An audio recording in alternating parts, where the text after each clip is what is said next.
orang ke Bali itu belum ke Bali kalau belum ke Krishna. Iya betul. Iya kan? Aji Krishna tuh orangnya gila ya, itu tahan banting ya. Dan kedua orangnya nggak pernah diam, selalu berinovasi. Tentunya kita kalau tidak berinovasi nggak akan bisa jalan. Karena Ji berinovasi lah bisa bangkit. Kalau tidak berinovasi nggak mungkin bangkit.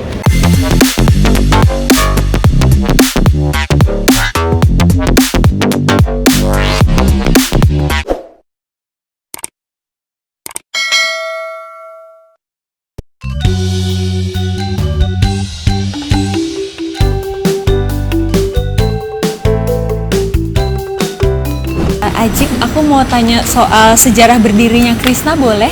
Kalau Krishna sendiri itu kita buka di 2007. Memang sejarahnya Krishna itu, kalau Krishna sih lebih cepat prosesnya dibandingkan sebelum itu, karena sebelum itu kita punya konveksi. Sebelum itu punya konveksi, cikal bakalnya Krishna, bisa ada Krishna itu pasti dasarnya dari konveksi dulu. Oh, asal dari konveksi dulu ya? Ya, kalau nggak ada konveksi nggak berani buka oleh-oleh. Dengan dasarnya punya konveksi, cikal bakalnya punya konveksi, ya akhirnya semangat dan tertarik untuk buat oleh-oleh. Krishna ini jadi ikonnya Bali nih, bisa dibilangkan orang ke Bali pasti cari oleh-olehnya ke Krishna gitu kan. Orang ke Bali itu belum ke Bali kalau belum ke Krishna. Iya betul. Nah, bicara masalah pandemi kita nggak habis pikir ya. Kita juga nggak menyangka ya, mungkin hampir seluruh dunia nggak menyangka akan berat sekali ya di masa pandemi ini. Nah, memang di masa pandemi Krishna itu pas hari raya nyepi, setelah nyepi itu udah langsung lockdown, langsung bisnis di Bali, pariwisata di Bali itu lockdown semua. Nah, di situ dia berpikir, kok sedahsyat ini ya pandemi ya, karena Jin tahunnya itu pandemi itu kan kalau nggak salah Desember di Cina. Rasanya Bali dan Indonesia nggak mungkin kena. Jauh ya kayaknya ya. Jauh. Nah, ternyata Maret tutup lockdown. Itu kurang lebih Krishna tutup 3 bulan sampai bulan 6 kita tutup. Terus bulan Juli kita buka, hanya satu outlet yang kita buka. Ternyata di bulan Juli itu kita buka sampai tanggal 15 nggak tutup di awal sana. Nah, di awal Agustus kita buka lah semua outlet terutama yang ada di Kuta dan Denpasar. Agustus kita buka outlet kurang lebih 1, 2, 3, 4, 5 outlet yang kita buka. Ternyata di bulan Agustus biaya operasional untuk karyawan. Harapannya Ji, semoga pandemi ini cepat berakhir dan mudah-mudahan harapan dari pemerintah Provinsi Bali termasuk Presiden bahwa Bali itu terutama pariwisata akan dibuka bulan Juni. Mudah-mudahan penularan pandemi ini semakin turun. Apa sih yang bikin Aji yakin untuk terus buka gitu loh, walaupun ini nggak nutup, coba kita buka dulu deh gitu? Karena saya lihat gini ya, oleh-oleh itu kan pasarnya lokal. Betul. Pasarnya lokal domestik. Nah, meskipun pandemi ini penularannya tinggi, tetapi masyarakat untuk ke Bali itu masih tetap 15% masih ada orang berkunjung ke Bali. Nah, tentunya mengikuti SOP protokol kesehatan ya. Saya bersyukur kepada Tuhan, artinya bisnisnya retail dan pasarnya untuk domestik masih ada kunjungan tamu setiap hari. Bahkan Mbak bisa lihat, ini kan ada aja tamu kan. Iya betul. Nah, ada aja ya. Boleh dikatakan Krishna bisa keluar dari krisis pandemi. Krishna bisa keluar dari krisis. Beberapa langkah strategi yang kita harus lakukan mengikuti SOP protokol kesehatan. Bahkan beberapa menteri sudah mengecek bagaimana SOP protokol kesehatan Krishna, termasuk menteri waktu itu Wisnu Tama. Yang kedua kita dapat penghargaan CASI. Ya, nah itu kita sudah dapat dari Kementerian Pariwisata Wisnu Tama sendiri. Terus kemarin juga bulan lalu Menteri Sandiaga Uno sudah berkunjung ke sini dan beberapa menteri dan pejabat juga berkunjung ke sini untuk mengecek kesiapan protokol kesehatan. Kesiapan protokol ya. Tapi J juga berharap mudah-mudahan ekonomi dan pariwisata di Bali cepat normal. Ini berharap karyawan yang dulu yang misalnya belum dapat pekerjaan kita akan jadi terima lagi. Karena kita ada beberapa usaha yang masa pandemi kita buat malah menjadi bestseller. Apa itu? Contoh, di masa pandemi awalnya cuma hanya diam, tidak melakukan sesuatu. Hanya di bulan 5 mau nggak mau dia harus bangkit. Nah, di bulan 5 itu mulai kita berinovasi kreatif, artinya membuat beberapa produk. Contoh, ini Bali Banana Cake, ini Bali Banana Cake, ada Bali Cake, ini kita baru 2 minggu launching. justru penjualannya sangat bagus. Oh, Yang gitu. kedua, ini baru itu yang kayak susu aji. Kayak susu Kayak aji. susu aji itu kita inovasi di masa pandemi. Dan penjualan paling tinggi sekarang di Bali. Ya paling best seller. Penjualan paling tinggi oleh-oleh penjualan paling tinggi di Bali adalah sekarang kayak susu aji. Wah. Terus yang kedua ada kacang aji ini juga di masa pandemi. Di masa pandemi kita bulan 5 itu berkebun dan hasil kebunnya kita produksi jadi kacang. Oh, jadi dari taman sendiri ya, Jik, ya? Artinya bisnisnya Jik itu sekarang dari hulu ke hilir. Wah. Ini sangat bisa di masa pandemi. Berarti udah bisa kayak dijamin ya ini dari kebun sendiri, Udah. bisa Karena Jik dijamin karena Jik bisa enaknya. menjelaskan karena Jik pelakunya langsung. Langsung bikin Iya. sendiri. Berarti ini pun bikin ini sendiri berarti mengembangkan karyawan yang ada juga ngajar Karyawan mereka yang lagi. ada terus membantu para petani dan UMKM tentunya. Artinya di masa pandemi ini kita banyak punya produk bakpia ajik, pia kukus, kacang ajik, Bali susu ajik, Bali banana crispy, Bali cake, Bali spiku. Ada 7. Itu ya. Begitu pandemi langsung justru keluar launching yang baru ya, Jik? Satu-satunya orang apa ya? Orang gila di Bali yang membuat sesuatu di masa pandemi bisa jalan. Gak apa-apa, Jik, mantap. Ajik Krisna tuh orangnya gila ya, itu tahan banting ya, dan kedua orangnya nggak pernah diam ya, selalu berinovasi. Tentunya kita kalau tidak berinovasi nggak akan bisa jalan. Karena Jik berinovasi lah bisa bangkit. Kalau tidak berinovasi nggak mungkin bangkit. Gak mungkin bangkit ya. Kira-kira ada nggak sih pesannya Ajik untuk teman-teman juga yang Ya, lagi sama-sama jatuh nih kan banyak nih gitu kan kayak buat "Aduh, bingung." pesan saya buat teman-teman, terutama teman-teman para pengusaha dan termasuk anak-anak milenial, karena saya punya anak-anak semua masih milenial semua. Ya saya berharap ayo kita berdoa semua, jangan patah semangat, harus inovasi, kreatif, karena di masa pandemi ini saya lihat anak-anak milenial banyak perubahan. Bahkan saya boleh bilang pandemi ini membawa berkah buat anak-anak milenial. Banyak terbukti anak-anak milenial punya kreatif dan inovasi. Ada yang buat jajan, ada yang jualan kuliner, ada yang angkringan atau apa. Coba kalau nggak ada pandemi, anak-anak itu mungkin nggak ada yang mau berinovasi kreatif untuk jualan misalnya jasa sepatu, cuci sepatu, terus angkringan, kedai kopi. Kalau gitu mungkin nggak ada. Ya karena pandemi inilah mengharuskan kita udah harus berinovasi. Jadinya dipaksa ya, walaupun dipaksa Ya, tapi dipaksa. Tuhan itu pasti memberikan yang terbaik kalau kita Betul. bisa mencermati dari Mencermatinya semua dengan musibah ini. Halo Mbak, dengan Mbak siapa? nama aku Bona Dari? dari Jakarta. Oke, untuk saat ini ada alasan tertentu nggak untuk datang ke Krisna Mbak? Alasan tertentu itu sebenarnya tentunya karena Krishna tuh icon ya. Jadi kalau ke Bali tuh pasti ingatnya, jujur sebenarnya aku karena aku orang luar Bali, jadi kalau misalnya aku ke Bali itu ingatnya kayak ya udah ke Krishna aja, satu semua ada, ya kan, harganya udah pasti. Aku agak takut sih kalau kayak dibohongin atau kayak gitu. Kedua kualitasnya aku juga udah bisa pasti, jadi kayak ya nggak malu sih ngasih ke siapa-siapa gitu ya. Ya udah belinya di mana, di Krishna, gitu. Jelas sih gitu aja. Oke, terus wawancaranya sekarang ini berkaitan dengan Mbak dari apa nih? Dari mana? Aku dari Detikom. Mm-mm. Aku dari Detikom, dari kanal Travel, Detik Iya. Travel. Aku emang sengaja memilih Ajik sebagai narasumber aku karena menurut aku Ajik ini orang yang apa ya, panutan ya. Sik. Bisa dibilang istimewa lah, dan suatu kebanggaan dan kehormatan bisa wawancara Ajik. Penasaran sebenarnya dari dulu mau wawancara, cuma mungkin akhirnya kesampaiannya sekarang. Berarti udah lama, udah pengen Udah, ketemu. kan tahu Krisna pasti tahu dong Ajik gitu kayak. Oke. Sebenarnya kalau rajin kesini kayak penasaran bisa ketemu Ajik nggak ya gitu. Oh, jadi Mbak sebagai orang luar Bali nih. Kalau orang Bali udah pasti tahu Aji dong, Betul. ya.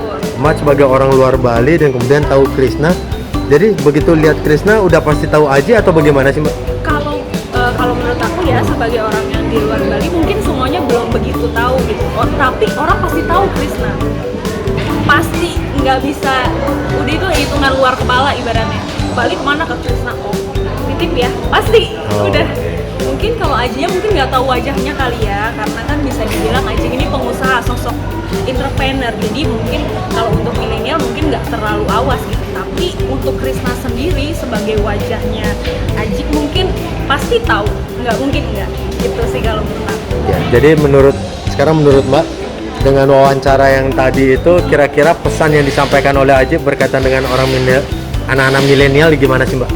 Untuk anak-anak milenial ini menurut aku bagus banget, harus dicontoh kekuatan mentalnya Ajik. Karena nggak semua orang punya mental sekuat Ajik yang tadi Ajik cerita gimana tuh jatuh naik, tapi dia tuh tetap kerja keras.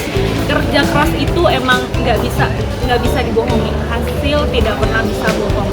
Kerja kerasnya Ajik, keyakinan dan mentalnya dia tuh udah luar biasa. Kayak tadi Ajik bilang ya, aku tuh orang gila gitu, emang bener-bener nggak semua orang bisa kayak gitu. Tapi itu patut untuk dicontoh, patut untuk diperjuangkan, apalagi memperjuangkan mimpi. Itu rasanya aku tadi ngelihat Ajik tuh kayak terharu gitu loh, bagaimana seseorang yang berhasil memperjuangkan mimpi. Itu aja. Keren. Belum ke Bali kalau belum ke Krishna. Tap.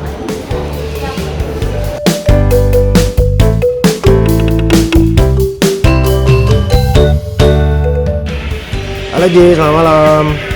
Malam. Gimana Ji? Perutnya kenyang. Perutnya kenyang dan ngantuk pasti. Baru datang dari Jakarta jam 3, habis itu melayat, terus dibilang gastos sempat ketiduran bentar. Sekarang wawancara dari Detikcom. Ternyata Detikcom wawancara bentar, cuma 30 menit udah selesai. Gampang kalau kerja gitu. Iya, cuma 30 menit selesai. Tapi kita kira berjam-jam. Udah sampai sempat ketiduran tadi bentar. Ketiduran udah. Orang mungkin nggak lihat itu owner Krishna apa siapa ya. Ketiduran kayak orang gila, kayak pengemis. Orang lihat gitu. Kalau tadi kelihatan banget Ji, dari mukanya aja itu capek banget. Kita juga mikirin sampai Bali harus melayat dan wawancara. Masih tetap ya Ji ya. Kegiatan itu nggak pernah. Mau nggak mau gimana ya. Terus besok tanggal 1 Ji diharapkan harus ikut di acara Atanya kan sebelum dia nikah hari terakhir ceritanya bujangan, buat acara bujangan itu dia khusus mengundang kurang lebih teman-teman sebayanya kurang lebih 50 orang. Nah diharapkan Ji harus hadir besok di tanggal 1. Nah Ji akan usahakan kalau besok bisa hadir misalnya malam, paling tidak Ji pesawat sore habis kita melayat, kan ada orang meninggal juga, kita melayat, kita akan sore berangkat, terus pagi-pagi tanggal 2 kita harus pesawat paling pagi ya, biar sampai sini itu paling lama jam 9, karena jam 10 ada undangan nikahan. Nah setelah undangan nikahan jam 12 selesai, jam 1 kita harus balik lagi ke Jakarta, karena kan tanggal 2 aja harus dari Jakarta, kan harus fitting baju lagi untuk persiapan. Di tanggal 3 itu dikasih tugas, dikasih mandat oleh Hatta. Tugasnya itu adalah namanya groomsman ya. Dia groomsman itu adalah mengiringi pengantin. Ya saya juga nggak pikir kenapa Hatta pilih saya gitu. Padahal di Jakarta banyak orang hebat, teman-teman Hatta banyak. Kenapa harus pilih Ji? Ji kan orang jauh. Ternyata Hatta yang punya pilihan. Hatta yang bisa menjawab semuanya. Ji nggak bisa menjawab. Keren. Kan semalam kita sebenarnya ke Jakarta itu selama 4 hari betul-betul tidak ada rencana. Betul-betul nggak ada mau. Ji betul-betul pengen istirahat. Betul-betul nggak ingin ada kegiatan. Nah karena pas sampai Jakarta, Ji iseng-iseng ini berkabar sama Rafi gitu. Biasanya kalau ke Jakarta pasti berkabar sama Rafi. Cuma tujuannya Ji nggak ingin ada acara. Begitu Rafi tahu, Cik, kamu di Jakarta? Iya. Udah main ke rumah. Waduh, ya kan nggak mungkin nolak kan. Udah Pi, kalau mau siapin makan malam ya. Siapin makan malam jam 9 Ji. Jam 9 Ji udah jam 9 Ji diterima di rumahnya Atta. Terus sampai di rumahnya Atta ketemu Sule. Ada Atta, ada Nagita, ada Sule. Ketemu Sule. Loh, kamu di sini? Loh, Sule kok di sini? Iya, ini buat konten kuliner atau apa di waktu itu lupa. Cik, besok ke rumah dong. Podcast gitu. Besoknya kita ke rumahnya Sule. Nah kebetulan rumah Sule kan dari tempat apartemen ini cukup jauh kan, kurang lebih sejam lebih lah. Itu daerah Bekasi. Di sana kita podcast itu pulangnya kalau nggak salah jam 10. Jam 10 lanjut lagi pulang dari podcast sama Sule. Ketemu Iki juga. Ketemu Rizky Febrian. Ya awalnya kan habis podcast datang Iki. Nah ini jamnya jadi nambah nih, pulangnya jam 11. Jam 11 lanjut ke Indro. Mas Indro. Warkop lanjut di situ kurang lebih setengah 1. Bayangin, itu belum makan sama sekali. Belum makan. Kita persiapan. Maksudnya di situ dekat-dekat Sule pasti bisa makan atau apa. Rasanya paling bentar. Itu kita jam 2 kita terpaksa cari makan di luar. Nah teman-teman yang lain kan biasa makan ya, makan nasi goreng udah biasa. Kalau Ji kan nggak biasa makan nasi goreng, akhirnya Ji nggak makan. Jam 2 apa sih, Ji? Jam 2 subuh, Jam 2 pagi. jam 2 subuh, akhirnya sampai Gila. dekat-dekat apartemen ya, yang penting ada nasi putih. Udah kita beli nasi putih sampai di apartemen buat mie.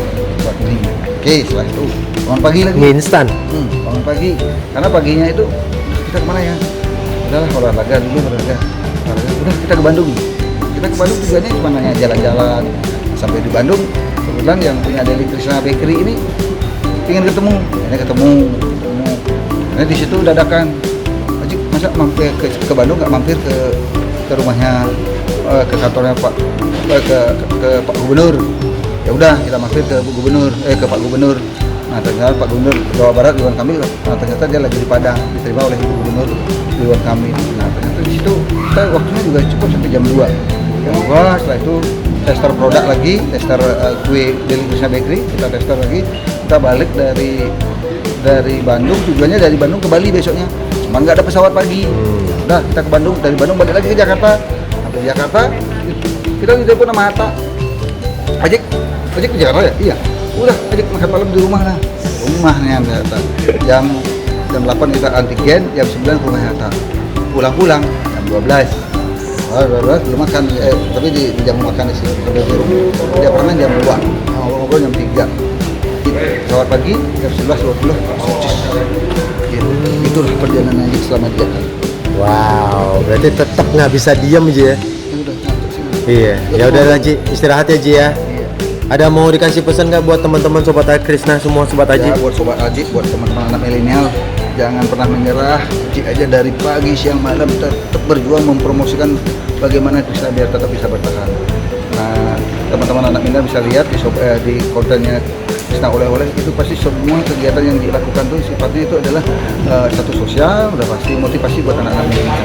Artinya apapun yang dilakukan baik di Bali atau di Jakarta itu semua tidak pencitraan, semua itu mengalir aja. Saya dengan teman-teman artis, kita tidak pernah endorse, tidak pernah bayar artis, tetapi semua itu seperti sahabat dan keluarga semua. Sip, selamat istirahat Aji.